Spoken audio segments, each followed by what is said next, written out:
Hello, and welcome to the Physical Therapy Owners Club podcast. I'm your host, Nathan Shields. And today I've got Garrett Salpeter. He is the founder and CEO of NeuFit, which is a new company technology method for PTs who are using it to improve patient outcomes for a variety of issues.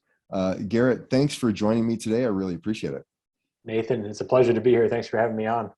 Yeah, it's great to have you because I've heard about you through my network of people, and they're really excited about your technology that you've brought to their clinics. But you're not specifically a physical therapist. Tell me a little bit about your background and how you got into this physical therapy space.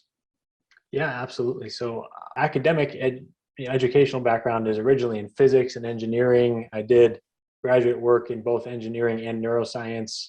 And so I had always been passionate about physiology in the human body. I'd been an athlete and was really into working out and, did a lot of that in my spare time. So, this has kind of allowed me to combine all the things that I'm passionate about. I've kind of found that place where that Venn diagram overlaps. Oh, But from the engineering side, I was, initially interested in, of course, the technology and then applying neuroscience and the principles of neurology into daily practice, and how doing that could create these transformative experiences for people. And it's kind of interesting because the initial catalyst for this is actually an experience I had back when I was in college. I was an ice hockey player. In my senior year, I had some torn ligaments in my wrist, and I was told I was going to need surgery, be out for 3 months, and I just figured that would be that based on my experience with traditional sports medicine. And I fortunately met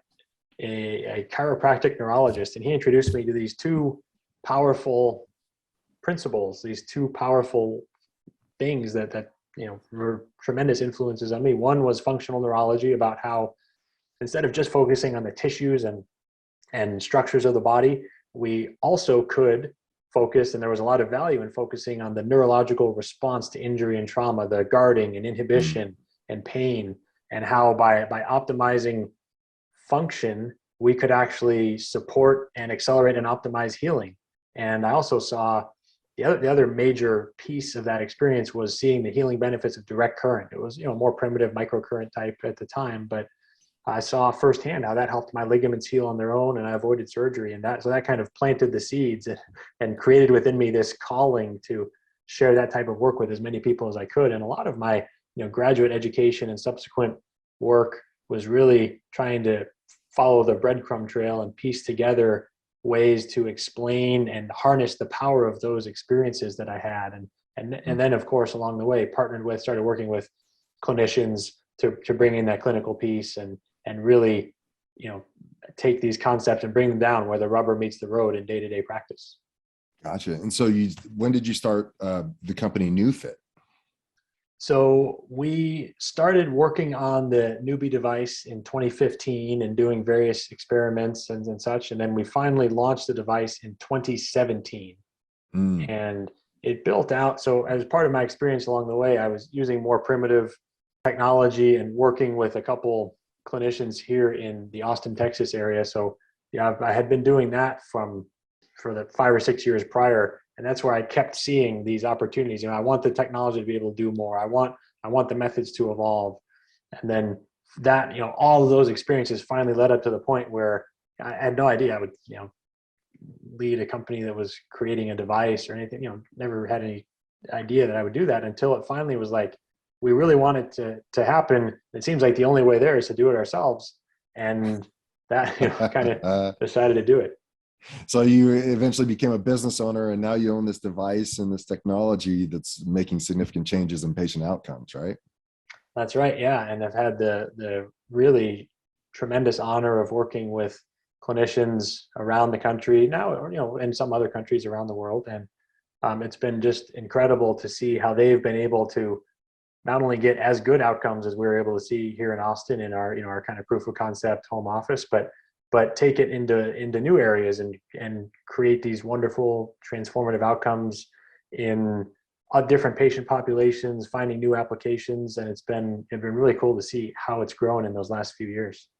Well, I'm just hearing about it here over the past, say, year through a coaching client and other people in my network through hands-on diagnostics and PT owners that are using it there. But you were telling me just before our call that there are also professional sports organizations that are utilizing it for the benefit of their athletes, right? Yeah, absolutely. So we've been very honored to work with, for example, the last two World Series champion teams, the Dodgers and the Nationals have been using it. Of course, by the time this airs, there might be a new champion. We're just in the new playoffs right now, but that's right. Working with them has been incredible. It's led to these really cool behind the scenes experiences that I never dreamed I'd be able to have, and going and training the staff of pro teams and these Division I universities and being in their facilities, meeting the players and coaches and stuff. It's been fun, and it's been really cool to see how it can impact those athletes. It can create some of these amazing outcomes with acute injury, and then also with ongoing recovery and movement prep and activation, and then across the continuum of care, return to play and ongoing performance, and managing fatigue and training, managing all those variables in season in a grueling, Major League Baseball or NHL, right, NBA season, where managing training and rest and recovery is such an interesting challenge, right, and opportunity.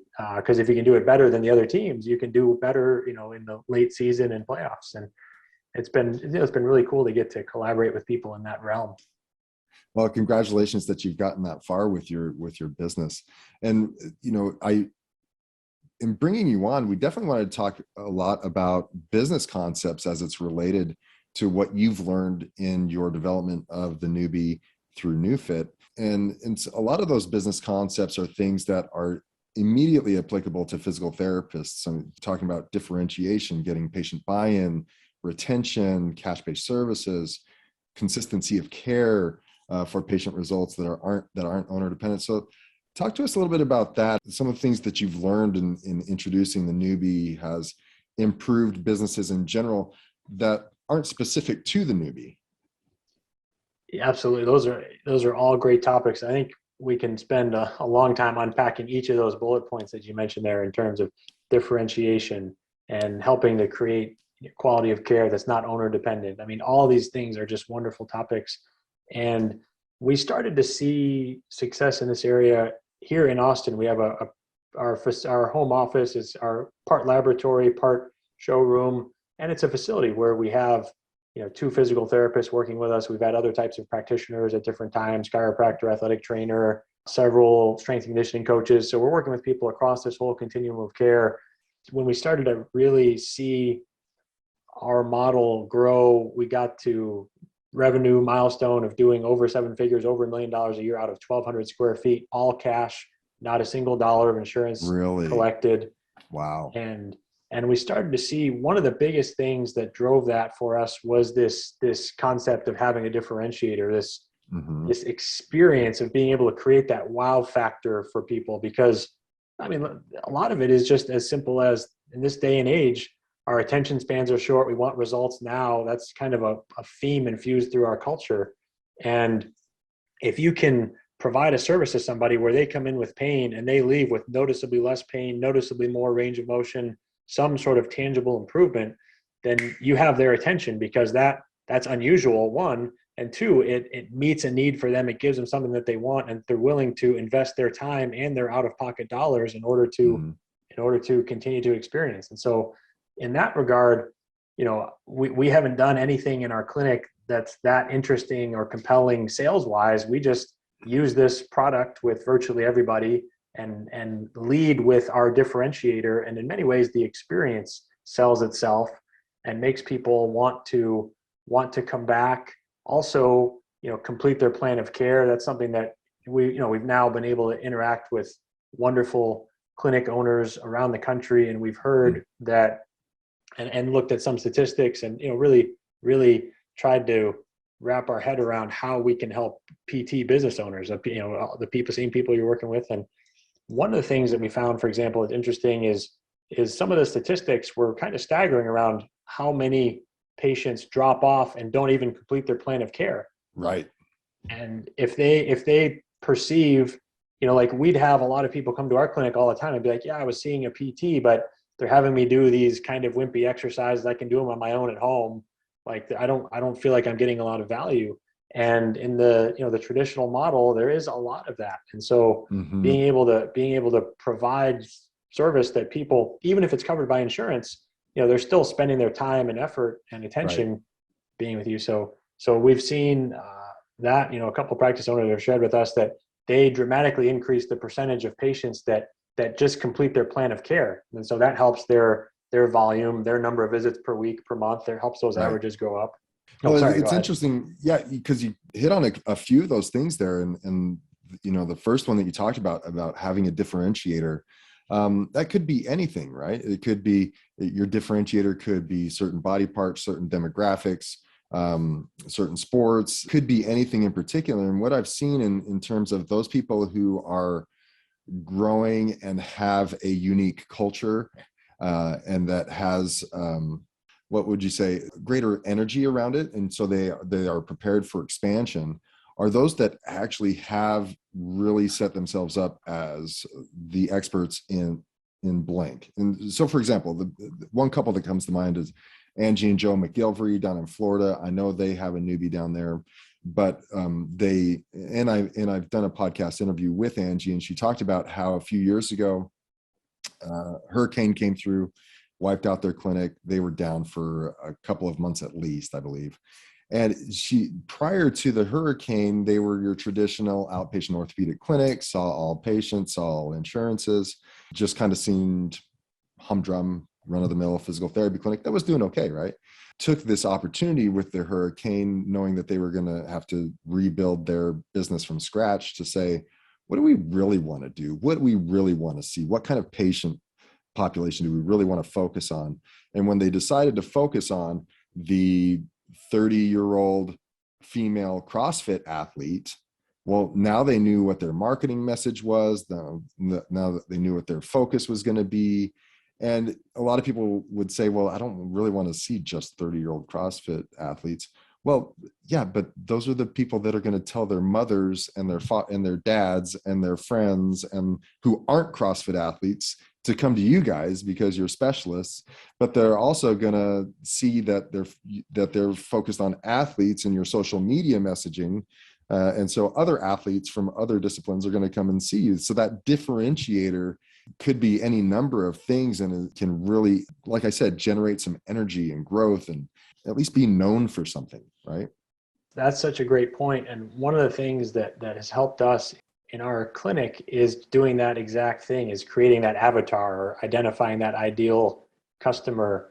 And for us, share this in case it's helpful, because I think it's a cool exercise. And I know you talk about that in terms of being more specific in your marketing and messaging. And in case it's helpful to anybody, ours at our clinic was a late 40s, executive type individual who was an athlete or was active in, a college athlete or active previously, but has these chronic aches and pains that prevent this person from being able to maintain a regular fitness routine Right. or shoot baskets or play tennis with their kids. And being able to help them get out of pain, not only one gets this individual tremendous service, and they want to do sessions for rehab, but it also gives us an opportunity to convert them to a long-term fitness or wellness client and deepen that relationship, and also increase the lifetime value of the customer. And Right. to, if their kids are junior high, high school athletes, when they get injured, they send Yeah. their kids in, they tell their friends. And, we've had a lot of success speaking directly to that type of avatar. Yeah. So Yeah. it's cool to Eh, see, like you said, those right. ramifications of who you choose and who they know. Yeah, because you think, from a myopic standpoint, you're like, well, I'm going to focus on just this group, and that's all I'm going to see. But focusing on that group focuses your care.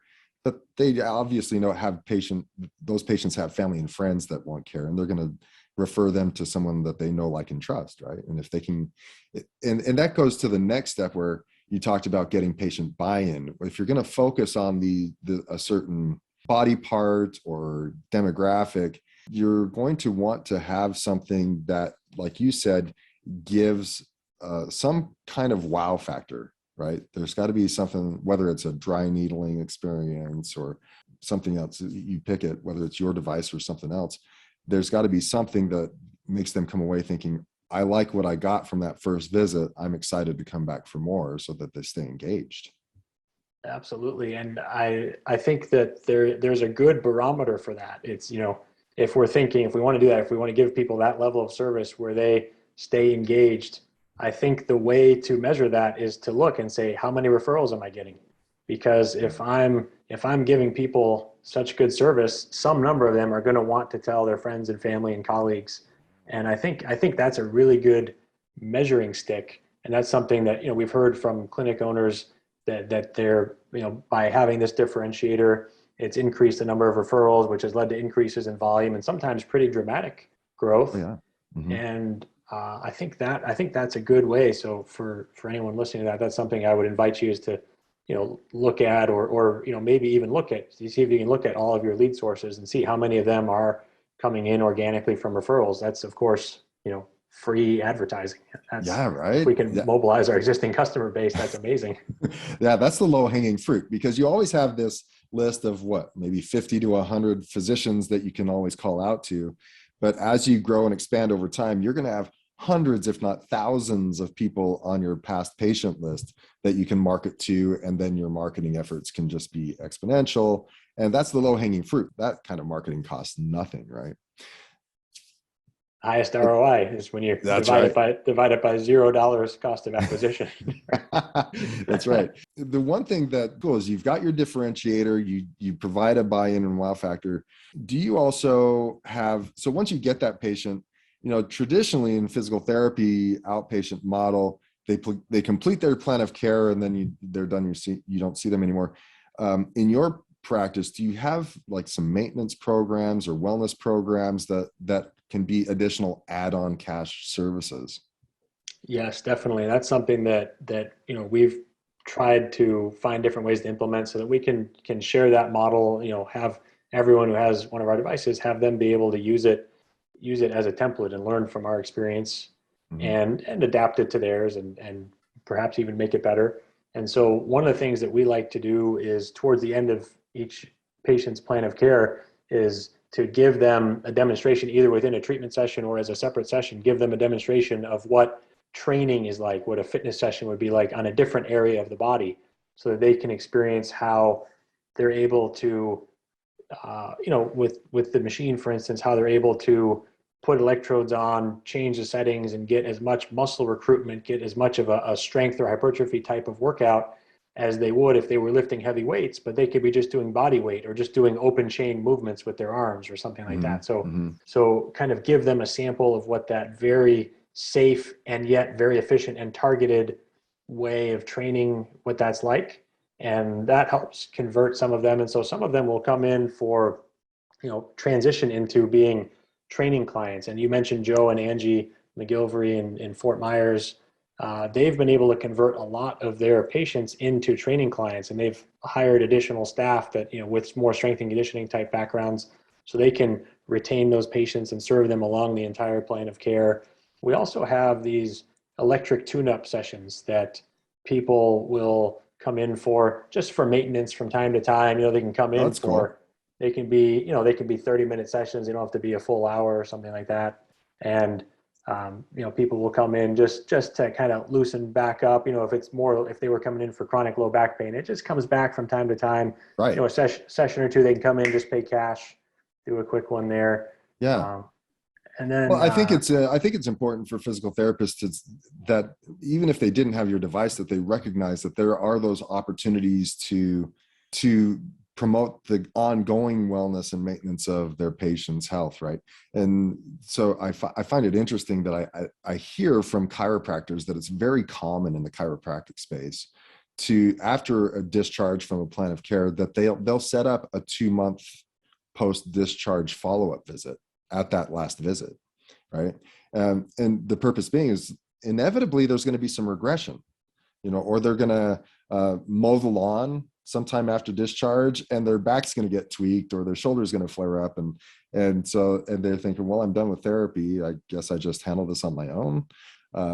So they schedule that 2-month post-discharge follow-up to again, just follow up and say, hey, how are you doing? Let's do a quick consult. This isn't you could charge maybe cash for it. It's probably not an insurance billable charge, but you just follow up. And I would guess probably 50% of those people turn into patients again, whether it's for that same body part or another body part that flares up down the road.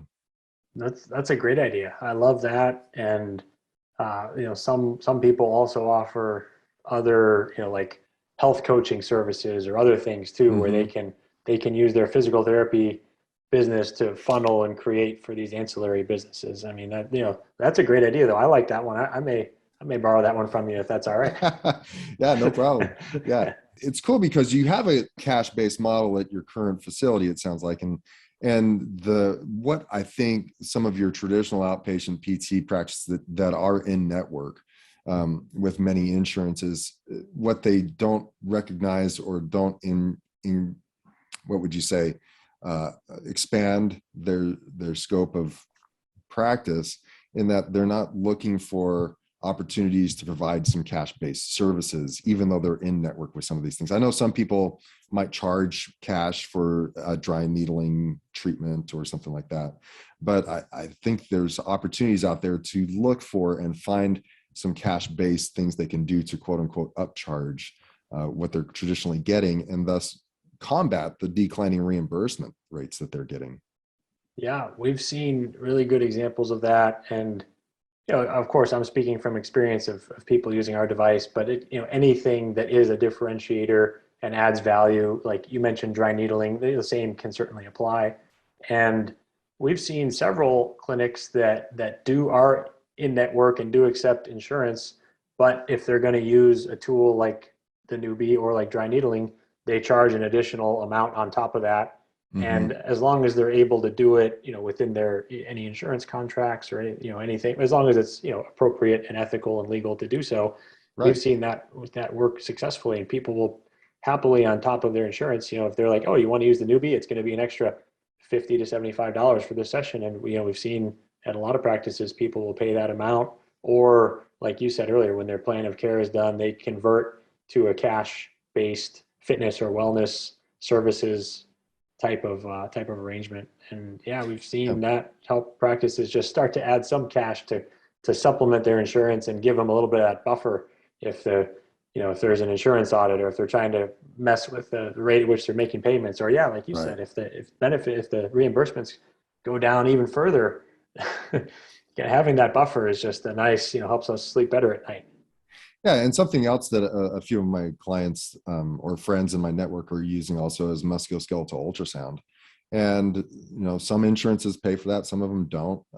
It's kind of a fight depending on which state that you're in to see if they recognize that as something within your scope of practice.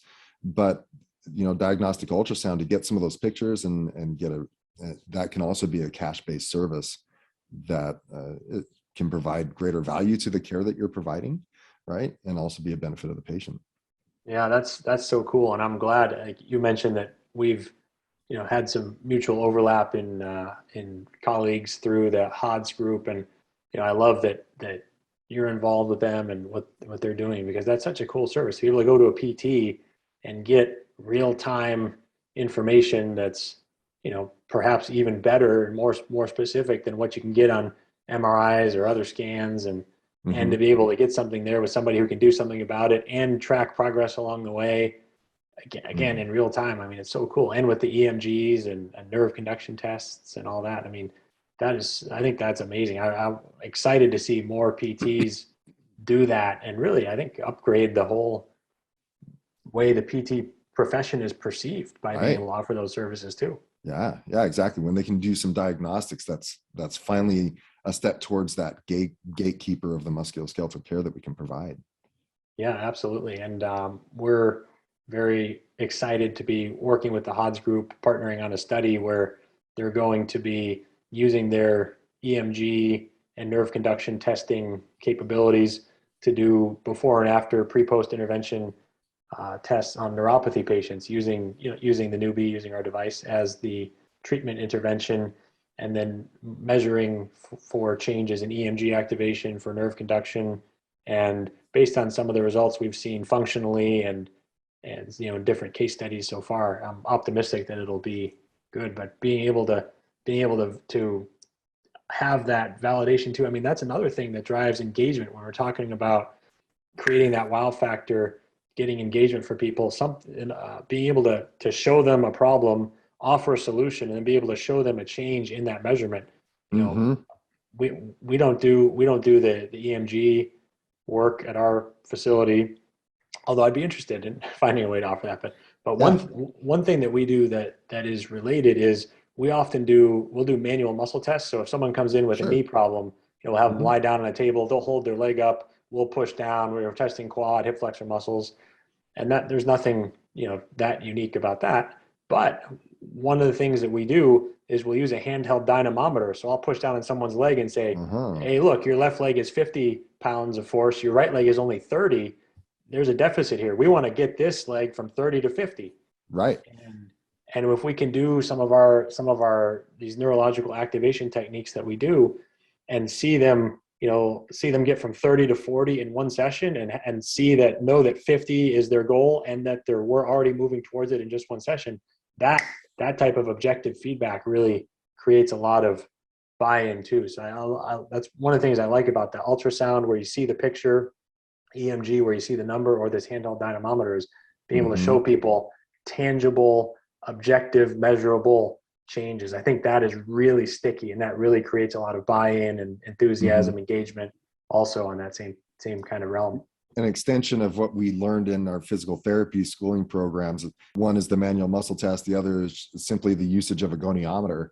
And to take objective measures like that and translate that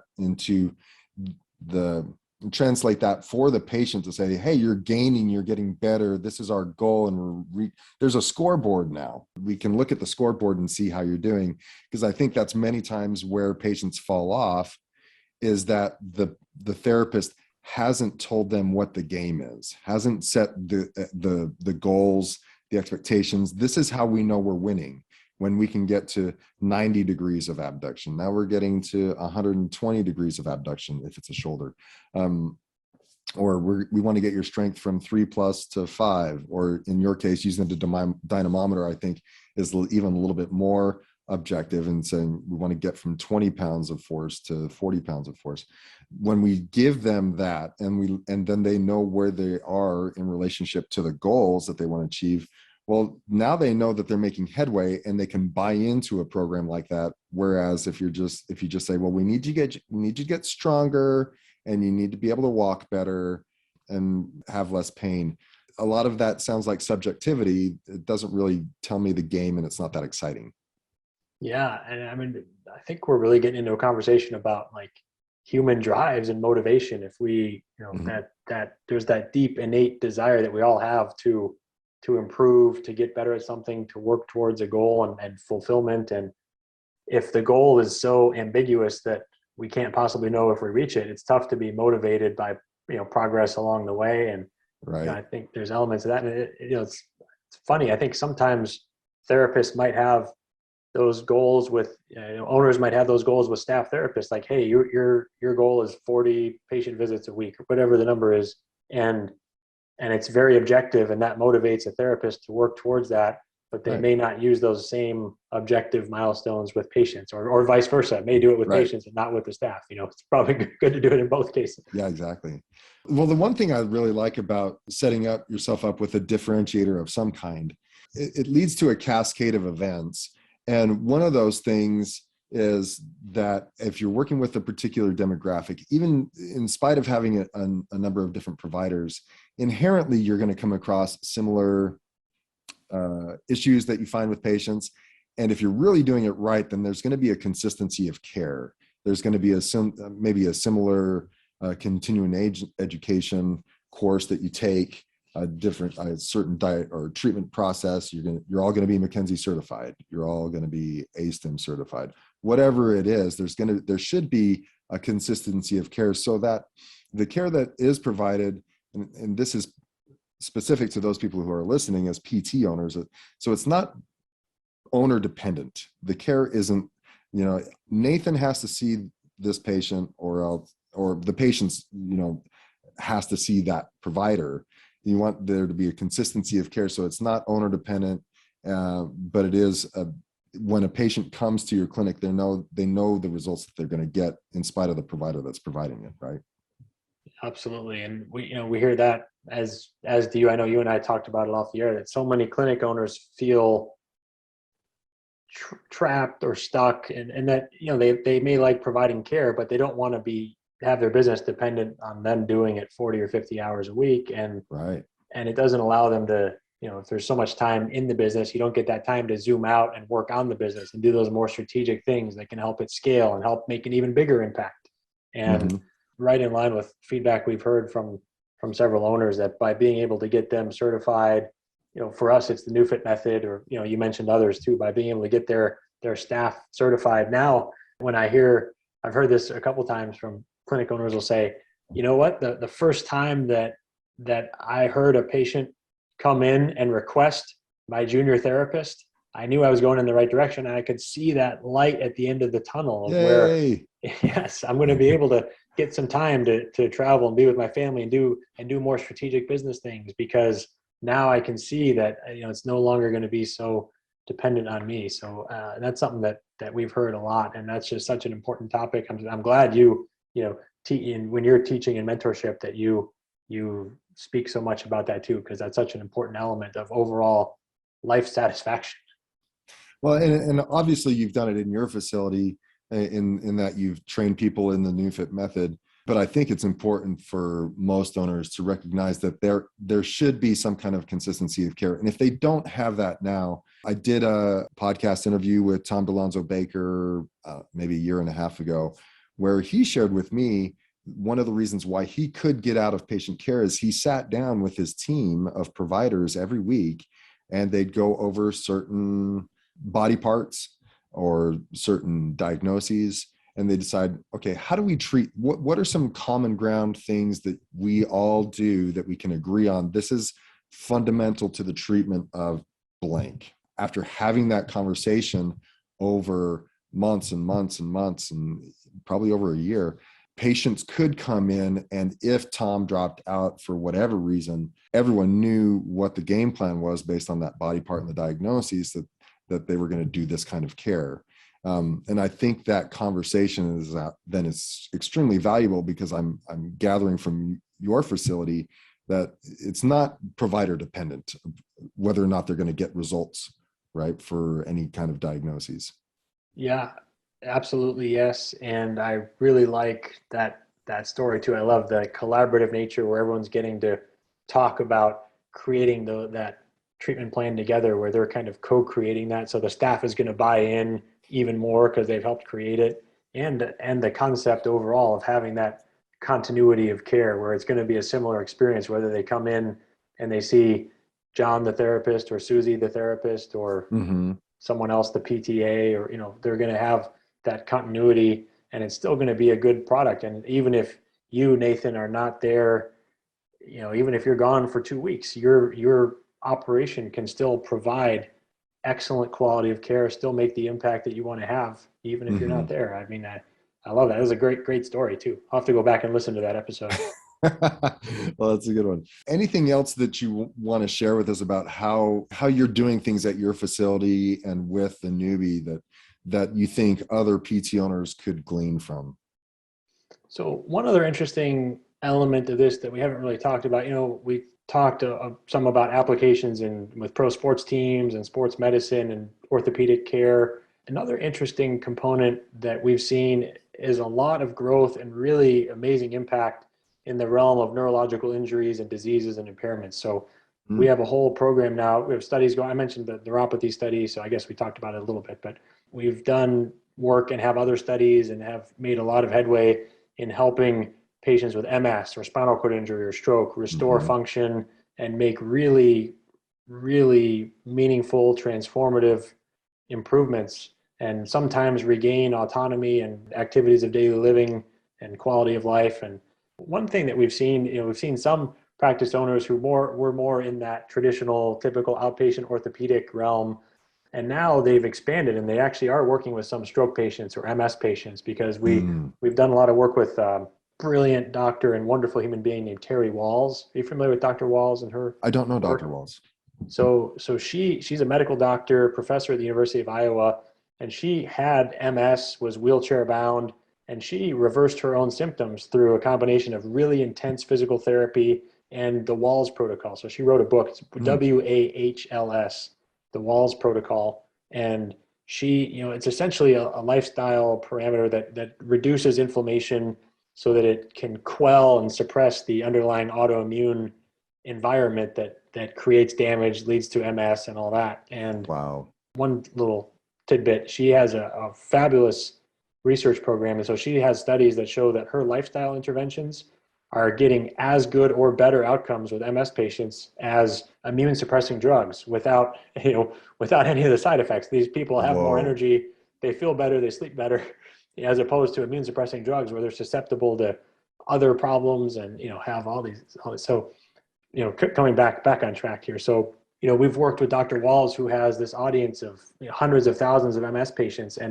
And by working with her and introducing NeuFit to her audience now, we've had practice owners tell us that they're getting, a few here and there, or many referrals of people who come to the website, find their listing, and they've created some of these new specialties or areas of interest, or someone on their staff has started working more with neuro patients, or Wow. they've seen some of these new avenues open up. And there is benefit in, like we talked about earlier, being specific in messaging, choosing an avatar, but for established practices to be able to, once you have it really dialed in on a certain target avatar patient, being able to branch out and serve other areas can help expand the practice and Right. create more engagement with staff, and can lead to some really cool things there. So, I That's just great. wanted to mention that because it's something that we hear, and that's something that's top of mind for us for sure. Oh, I'm sure. And it's exciting. Some groundbreaking progress on some of those neurological issues is exciting to hear about, because there really isn't much outside of medication. To be able to help, these athletes is fun and exciting and has certain appeal, but to be able to help a woman who's been paralyzed for 25 years because of a spinal cord injury, be able to see her, over the course of a year plus of treatment, be able to get out of a wheelchair, walk with a walker, regain some significant autonomy, has been incredible. Or to see some of That's these impressive. transformative things, it's been, I think that's just, rewarding in a whole different way than helping, an athlete get back on the field or something. It's just, it's all wonderful, right? But Yeah, right. Understood. Well, if people wanted to reach out and find you, Garrett, how would they do that? so definitely our website and social media. I will mention about 5 or 6 weeks ago from the time that we're recording this, we launched our book. So it was my first book, called The NeuFit Method. So if Okay. anyone's interested in reading and learning more about this, the book is on Amazon. It's NeuFit, is NEU, like neurological, NeuFit Method. And it's a bright green color, kind of on brand with our color scheme and logo. And then our website is www.neu.fit. We have a special landing page for listeners. It is, what is it? It's neu.fit / so neu.fit / let me tell you the right one to make sure we get it right here, / PT Owners Club. There we go. All one word. All one word. Thanks for doing that for listeners, man. That's awesome. PT owner. So neu.fit / PT owners club. Yes. Thanks, man. That's great. And if anyone's on social media, we're most active on Instagram. It's NeuFit RFP for Rehab Fitness and Performance. Someone had the NeuFit handle. Really? So like years ago, they don't even use it, but someone. You had to find something different, right? I know, right? Cool. Well, hey, thanks so much for sharing. Thanks for the landing page. For those who are listening, I invite them to go and at least find out about it, because this is a relatively newer company, technology, and method that's really helping out improve patient outcomes. And so it's really cool that I can catch you at this time, because I'm sure you're not going to be as available down the road. So thanks for your time today, Garrett. I really appreciate it. Thank you, Nathan. It's awesome to be able to work with somebody who's who's, really doing a lot of meaningful work in this business area. I mean, it's so important for people love the clinical world, but if you can't keep the lights on and have the financial results to show for it, it's not sustainable or Hmm. as rewarding overall. So, I mean, you're doing Right, right, wonderful right. work blending the clinical and the business. And thanks for having me on. All right. Thanks, man. Have a good day. You too.